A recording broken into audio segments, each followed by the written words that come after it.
Okay, so I am here with my bestie in the world, Candace Hines, and we are going to talk today about autism. Her son, Brock, is autistic, and he is such a special, amazing child, and she's an amazing mommy. And I want you guys to kind of hear what that's like, because I'm with her and I see what it's like, and I don't think people realize how different it is and how it affects people around the kids as well. I want to thank Carrie for talking about it because it's such an amazing cause. The CDC now says that 1 in 59 boys born in the United States this year will be diagnosed with autism, and the numbers are most likely higher than that. What that means for families is not just money, time, separation from society as a whole. And so what a blessing it was for me to meet Carrie, because she accepts our family for who we are, which is a really huge element, I believe, to autistic children and their families, and how isolated they are from having groups of friends that are normally developing.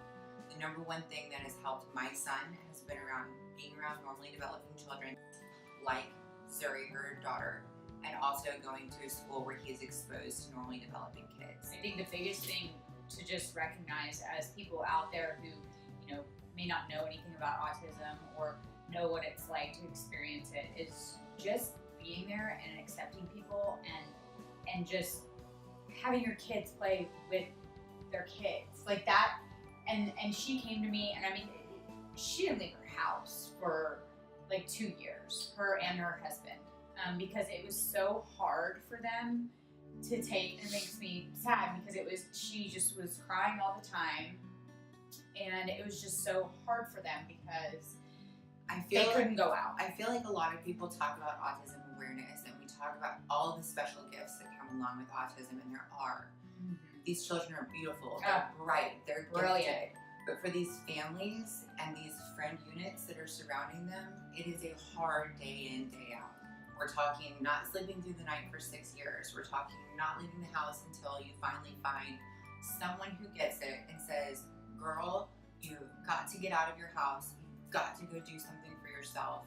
And I feel beyond blessed to have found somebody who could help me get out of that hole. And for me, I feel beyond blessed because it's taught myself and my family something that's so important, and just life lessons and learning that everybody's different, but everyone's a blessing in a way that you have to find and you need to look for, because it's all about looking for the positive in life. And I've found it, and my daughter's found it, and I love you so much. My main message today is that and I know it's hard, but if you have a child who is developmentally delayed, please go beat up your pediatrician to get help for that child. You may be on the spectrum, you may not be on the spectrum, but the earlier that you start treatment for these kids, whether it be speech, OT, ABA, all these things you can get them involved in, the better the outcome is going to be for your child. So the main thing for me today, and I'm blessed enough to have a best friend who has a voice to reach lots of people.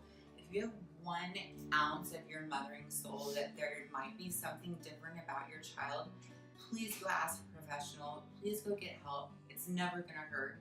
And that's what Autism Awareness Day is about. And for me, for people with normally developing kids, get out there and reach out. Maybe reach out to a family who has a kid who's on the spectrum, and be like, hey, you know what?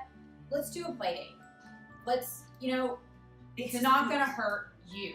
We need it. We need help from other women. So thank you for accepting autism, and thank you for accepting our family and for what you've done for us. Thanks, you guys.